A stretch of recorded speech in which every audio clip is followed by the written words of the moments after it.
শিক্ষার্থীরা, আমি বিজ্ঞ রাধানাথ উচ্চ বিদ্যালয় থেকে নবম ও দশম শ্রেণীর শিক্ষার্থীদের জন্য হিসাব বিজ্ঞান বিষয়ের আর্থিক বিবরণী থেকে একটু আলোচনা করছি।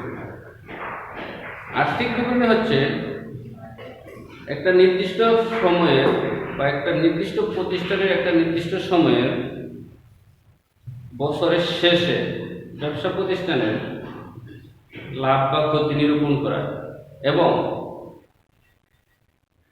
বছর শেষে সম্পদ উদয়ের পরিমাণ কত আছে তার সঠিকভাবে নির্ণয় করা। আর্থিক বিবরণীতে আমরা যে সমস্ত কাজ করতে হয় এর মধ্যে আমরা দেখতে পাচ্ছি প্রকৃত ক্রয় নির্ণয় করা হয়। এক নম্বরে আমরা প্রকৃত ক্রয় বা নিট ক্রয় নির্ণয় করব। প্রকৃত ক্রয় নির্ণয়, তাহলে প্রকৃত ক্রয় নির্ণয় করতে হয়, প্রকৃত বিক্রয় বা নিট বিক্রি নির্ণয় করতে হয়, মোট সম্পদ কত, মোট দায় কত, চলতি সম্পদ কত, চলতি দায় কত, এই সমস্ত বিষয়গুলি আর্থিক অবস্থার বিবরণীতে আমরা প্রদর্শন করে থাকি। তো এখন আমরা দেখব কিভাবে আর্থিক অবস্থার বিবরণীতে প্রকৃত ক্রয় বা নিট ক্রয় নির্ণয় করা যায়। তোমরা জানো আর্থিক বিবরণী দশম অধ্যায়ে, সেক্ষেত্রে তোমরা দেখতে পাচ্ছ পাঠ্য বইয়ের, সেক্ষেত্রে লাভ এবং ক্ষতি, অর্থাৎ ব্যবসা প্রতিষ্ঠানে যখন তার কি মুনাফা বৃদ্ধি পাবে বা বিক্রি বৃদ্ধি পাবে তখন তার লাভ হবে, আর যখন মুনাফা কমতে থাকবে বা তার আয় কমতে থাকবে তখন ব্যবসা প্রতিষ্ঠানে কি হবে, ক্ষতি হবে। সুপ্রিয় শিক্ষার্থীরা, কিভাবে আমরা লাভ ক্ষতি নির্ণয় করব, এই বিষয়গুলি আর্থিক অবস্থার বিবরণীতে প্রকাশ পায়। তোমরা বাসায় বসে প্র্যাকটিস করবে এবং আমাদের অনলাইন ক্লাসগুলি দেখবে। আর্থিক বিবরণী হচ্ছে একটি নির্দিষ্ট 25 তারিখে প্রতিষ্ঠানের মূল সম্পদ, দায় ও মালিকানা সত্ত্ব নিরূপণ করা। আর্থিক ফলাফল অর্থাৎ লাভ ক্ষতি নির্ণয়ের জন্য যে বিবরণী প্রস্তুত করা হয় তার নাম বিশদায় বিবরণী বা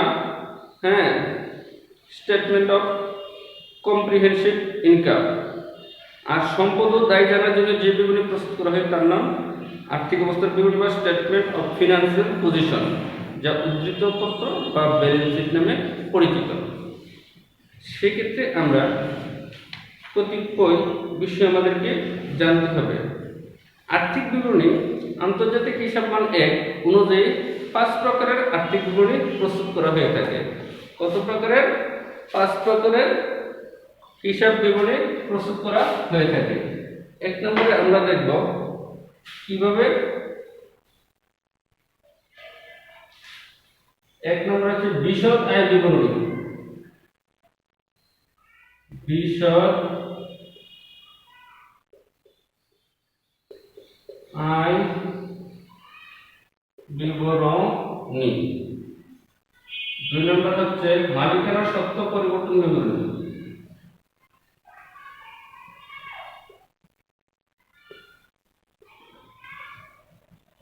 মালিকানা সত্ত্ব পরিবর্তন বিবরণী। 3 নম্বরে আর্থিক অবস্থার বিবরণী।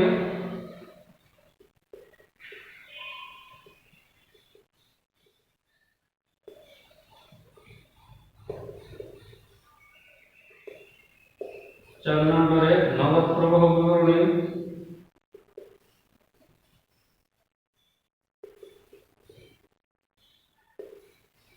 5 নম্বরে আর্থিক অবস্থার বিবরণীতে প্রয়োজনীয় নোট ও গুরুত্বপূর্ণ হিসাবে নীতিমালা। প্রয়োজনীয় নোট ও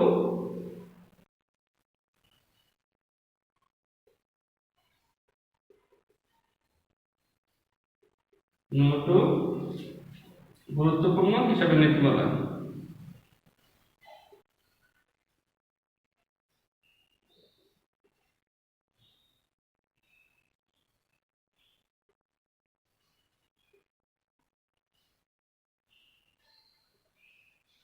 সুপ্রিয় শিক্ষার্থীরা, এই স্টেপগুলি আমাকে ধাপে ধাপে করতে হয়। আরেকটা বিষয় তোমাদেরকে জানিয়ে রাখি যে আর্থিক বিবরণী যে আমরা প্রস্তুত করি, সেক্ষেত্রে আমাকে প্রথম বিশদ আয় বিবরণী প্রস্তুত করতে হয়। বিশদ আয় বিবরণী প্রস্তুতের উদ্দেশ্য হচ্ছে বিশদ আয় বিবরণীর মাধ্যমে ব্যবসার নিট, লাভ বা ক্ষতি নির্ণয় করা হয়। তাহলে বিশদ আয় বিবরণী প্রস্তুত করার প্রধান উদ্দেশ্য হচ্ছে কি ব্যবসার নিট, লাভ বা ক্ষতি জানা। মালিককে জানিয়ে দেওয়া হয় যে তিনি নিট লাভের অতিরিক্ত দাবি করতে পারবেন না। যতটুকু লাভ হয় এর চেয়ে অতিরিক্ত সে দাবি করতে পারবে না। নিট লাভের অতিরিক্ত দাবি করার অর্থ হচ্ছে ব্যবসায় মূলধন ভেঙে ফেলা, যা ভবিষ্যতের কার্যক্রম ব্যাহত হবে।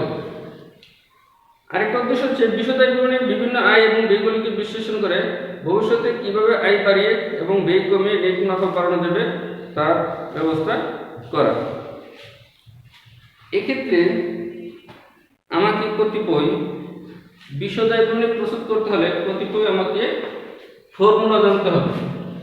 বিশদ আয় বিবরণী প্রস্তুত করার জন্য আমাকে কতিপয় কি ফর্মুলা জানতে হবে। সেই ফর্মুলাগুলি আমি দিচ্ছি, একটা একটা করে আলোচনা করছি, তোমরা একটু দেখে নেবে। বিশদ আয় বিবরণী প্রস্তুত করতে হচ্ছে 1 নম্বরে নিট ক্রয় নির্ণয়। নিট ক্রয় নির্ণয় করতে হলে 1 নম্বরে প্রথমে ক্রয় আসবে। ক্রয় মনে করি টাকার পরিমাণ আমরা দিচ্ছি না, আমরা জাস্ট ফর্মুলা দেখছি কিভাবে আমরা নিট ক্রয় নির্ণয় করব। আমরা জানি বিশদ আয় বিবরণী বা আর্থিক বিবরণী প্রস্তুত করতে হয় একটা রেওয়ামিল এবং কতিপয় সমন্বয় থেকে। একটা রেওয়ামিল দেওয়া থাকবে এবং রেওয়ামিলের নিচে কতগুলি সমন্বয় দেওয়া থাকবে।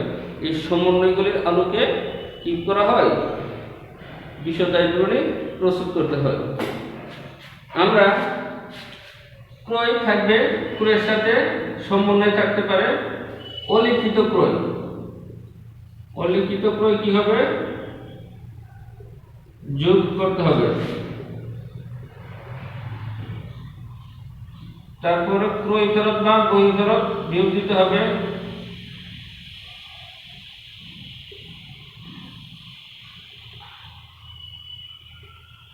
ক্রয় ফেরত বা বই ফেরত বিয়োগ দিতে হবে। ক্রয় বার্তা বিয়োগ দিতে হবে। বিয়োগ মালিক কর্তৃক পণ্য উত্তোলন। মালিক কর্তৃক পণ্য উত্তোলন বিয়োগ করতে হবে।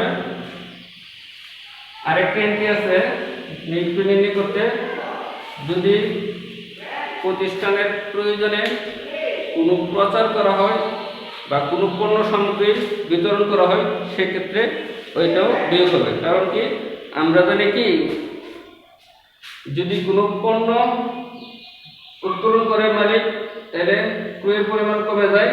আবার যদি মালিক কোনো পণ্য সামগ্রী বিতরণ করে বিজ্ঞাপনের উদ্দেশ্যে, সেটা হচ্ছে বিনামূল্যে পণ্য বিতরণ, ওইটাও ক্রয়ের পরিমাণ কমে যায়। বিনামূল্যে পণ্য বিতরণ, তাহলে আমরা বুঝতে পারছি এই হচ্ছে নিট ক্রয় নির্ণয়ের ফর্মুলা। তাহলে আমরা প্রথম ক্রয় কত সেটা আমরা খুঁজে বের করবো রেওয়ামিল থেকে। ক্রয় তো সাধারণত ডেবিট ব্যালেন্স হয়। এই ডেবিট ব্যালেন্সের ক্রয় থেকে অলিখিত ক্রয় থাকলে আমরা কি করব, যোগ করব। ক্রয় ফেরত বা বই ফেরত কি করব, বিয়োগ করব। ক্রয় বার্তা বিয়োগ করব। মালিক কর্তৃক পণ্য উত্তোলন বিয়োগ করব, অর্থাৎ মালিক নিজ প্রয়োজনে যদি ব্যবসা প্রতিষ্ঠান থেকে কোনো পণ্য সামগ্রী নিয়ে যায় সেটা বিয়োগ করব। বিনামূল্যে পণ্য বিতরণ বিয়োগ করব। এটা হচ্ছে নিট ক্রয় বা প্রকৃত ক্রয় নির্ণয়। ঠিক তদ্রূপ আমরা নির্ণয় করব নিট বিক্রয়। কিভাবে আমরা নিট বিক্রয় নির্ণয় করব সেটা দেখবো আমরা। তোমরা এটা দেখে নিবে, বইও আছে।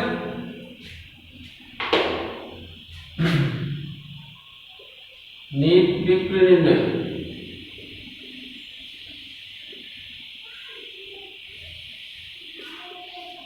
নিট বিক্রয় নির্ণয়। নিট বিক্রি নির্ণয় করতে আমরা প্রথম দেখব রেও মিলে বিক্রি কত আছে। বিক্রি মানে আয়, বিক্রির পরিমাণ নির্ণয় করব। বিক্রির সাথে সমন্বয় থাকতে পারে অলিখিত বিক্রয় বা বাকিতে বিক্রয়। আমরা জানি কি বাকিতে বিক্রি করলে সেটাকে বলা হয় অলিখিত বিক্রয়। তাহলে অলিখিত বিক্রি কি হবে? যোগ হবে বা বিক্রয় ফেরত বা আন্ত ফেরত। বিক্রি ফেরতের আরেকটা নাম আছে, সেটা হচ্ছে আন্ত ফেরত। এটাও বিয়োগ হয়। বিক্রয় বার্তা থাকলে সেটাও বিয়োগ হবে, বিক্রয় বার্তা থাকলে সেটাও বিয়োগ হবে। অর্থাৎ কোনো ব্যবসা প্রতিষ্ঠানের মোট আয় থেকে বিক্রির হচ্ছে আয়, বিক্রি থেকে আরো অলিখিত বিক্রি থাকতে পারে। অর্থাৎ ডাইরেক্ট বিক্রি যেটা সেটাই অলিখিত বিক্রয়। অলিখিত বিক্রয় যোগ করব, তারপর বিক্রয় ফেরত। কোনো কারণে বিক্রিকৃত পণ্য যদি ফেরত আসে সেটাও বিয়োগ দেব, এবং বিক্রি বার্তা থাকলে সেটাও আমরা বাদ দেব। তারপরে বাইর হবে নিট বিক্রয়। এই ফর্মুলাটা যখন তোমরা আয়ত্ত করতে পারবে তখন তোমাদের কি আর্থিক বিবরণীর যে কোনো সমস্যার সমাধান করতে খুব সহজ হবে। এবার আমরা দেখব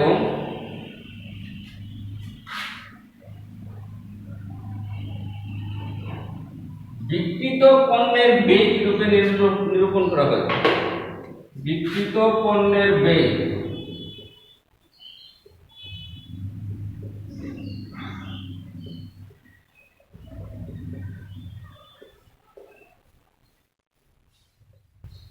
বিক্রিত পণ্যের ব্যয়। বিক্রিত পণ্যের ব্যয় নির্ণয় করার সূত্র হচ্ছে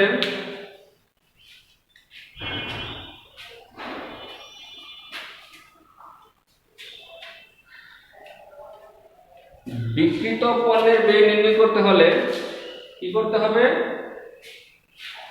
একটা ফর্মুলা প্রয়োগ করতে হবে। আমরা জানি প্রারম্ভিক মজুত পণ্য আছে রেও মিলে ডিভিডেন্ডটি প্রারম্ভিক মজুত পণ্য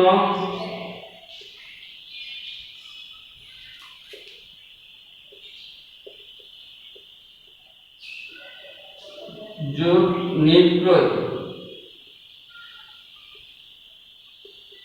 প্রারম্ভিক মজুত পণ্য যোগ নিট ক্রয় যোগ প্রত্যক্ষ খরচ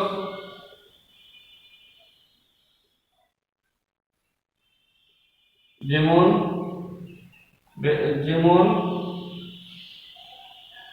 মজুরি, জাহাজ ভাড়া, আমদানি শুল্ক ইত্যাদি ইত্যাদি থাকতে পারে। প্রত্যক্ষ খরচ অর্থাৎ ব্যবসা প্রতিষ্ঠানের পণ্য ক্রয়ের সাথে যে সমস্ত খরচ অঙ্গাঙ্গিভাবে জড়িত তাদেরকে বলা হয় প্রত্যক্ষ খরচ। এই প্রত্যক্ষ খরচগুলি যোগ করতে হবে। অর্থাৎ প্রারম্ভিক মজুত পণ্য যোগ নিট ক্রয় যোগ প্রত্যক্ষ খরচ, হ্যাঁ, এই সবগুলি যোগ করে আমরা কি বিয়োগ দেব? সমাপনী মজুত পণ্য বিয়োগ দেব। অর্থাৎ অবিক্রিত পণ্য। সমাপনী মজুত পণ্য মানে কি? অবিক্রিত পণ্য বিয়োগ সমাপনী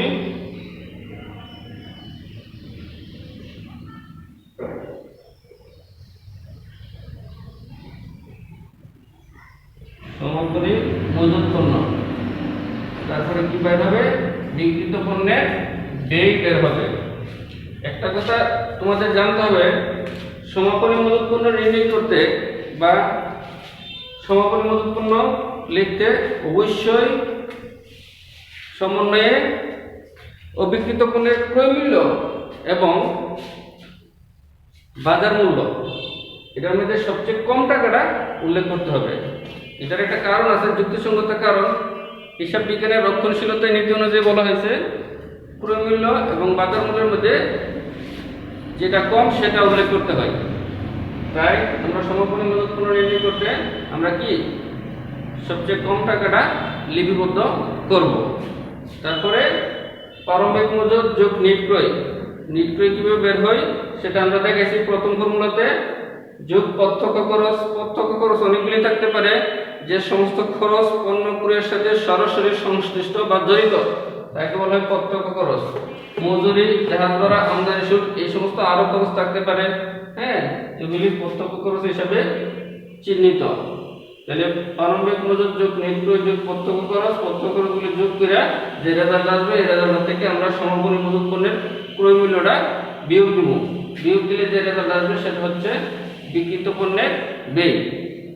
তোমরা পাঠ্য বইয়ে দেখে নেবে এই বিষয়গুলি আছে। এরপরে আমরা কিভাবে মোট মুনাফা নির্ণয় করব, আমরা দেখব কিভাবে মোট মুনাফা নির্ণয় করা যায়। তাহলে মোট মুনাফা নির্ণয় করতে হলে আমরা ফর্মুলা জানতে হবে। মোট মুনাফা নির্ণয় করতে হলে প্রথম নেট বিক্রয়, পরবর্তীতে আমরা কি করব, বিক্রিত পণ্যের ব্যয় বিয়োগ দেব। মোট মুনাফা নির্ণয়, মোট মুনাফা নির্ণয়। মোট মুনাফা নির্ণয় করতে হলে প্রথম নেট বিক্রি বের করতে হবে। নেট বিক্রি বের করার সূত্র আমরা দেখাইছি 2 নম্বরে। নেট বিক্রয় বিয়োগ বিক্রিত পণ্যের ব্যয়। বিক্রিত পণ্যের ব্যয়। নেট বিক্রি থেকে আমরা বিক্রিত পণ্যের ব্যয় বিয়োগ দিলে যে রেজাল্ট পাবো সেটা হচ্ছে কি, মোট মুনাফা। অর্থাৎ একটা ব্যবসা প্রতিষ্ঠানের মোট মুনাফা কিভাবে বের করতে হয়, বিক্রি, আমরা জানি বিক্রি মানে আয়। এই বিক্রি আয়ের থেকে ওই বিক্রিত পণ্যের ব্যয়, যে পণ্যটা আমরা বিক্রি করছি, যেমন আমরা যদি একটা পণ্য বিক্রি করি 1 লক্ষ টাকা, পুরোটাই কিন্তু আমাদের লাভ হবে না, কারণ এই 1 লক্ষ টাকার পণ্যের মধ্যে কিন্তু আমাদের খরচ আছে। যে সমস্ত খরচ আছে এটা আমরা 3 নম্বর সূত্রে দেখাইছি কিভাবে বিক্রিত পণ্যের ব্যয় নির্ণয় করা হয়। তাহলে নেট বিক্রি থেকে বিক্রিত পণ্যের ব্যয় বিয়োগ দেওয়ার পরে যে রেজাল্ট আসবে সেটাকে বলা হয় মোট মুনাফা। মোট মুনাফা নির্ণয় করার পর আমরা কিভাবে নেট মুনাফা নির্ণয় করব, আমরা দেখব নেট মুনাফা নির্ণয় পদ্ধতি।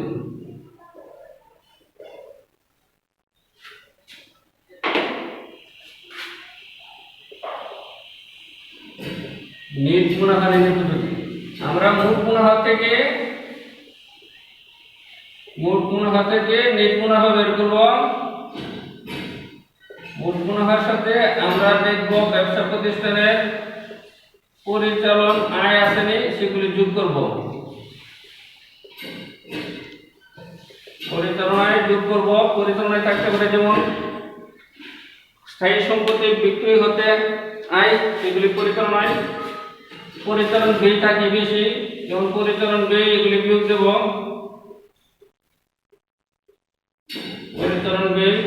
পরিচালন ব্যয় আমরা অনেকগুলি চিনি, যেমন বেতন, ভাড়া, বিজ্ঞাপন ইত্যাদি ইত্যাদি। এই সমস্ত এগুলি কি পরিচালন ব্যয়, যে সমস্ত ব্যয় ব্যবসা প্রতিষ্ঠানে নিয়মিত ঘটে এগুলিকে বলা হয় পরিচালন ব্যয়। তাহলে আমরা মোট মুনাফা থেকে পরিচালনায় থাকলে যোগ করব, পরিচালন ব্যয় বিয়োগ দেব অন্যান্য আয়, যেমন অপরিচালন আয়। অন্যান্য আয় যোগ হবে, অন্যান্য আয় যোগ হবে যেমন শিক্ষানবিশ সালামি,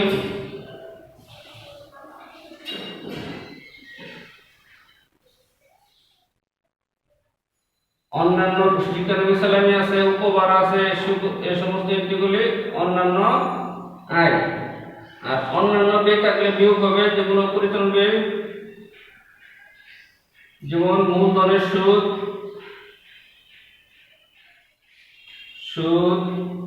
ঋণের সুদ ইত্যাদি।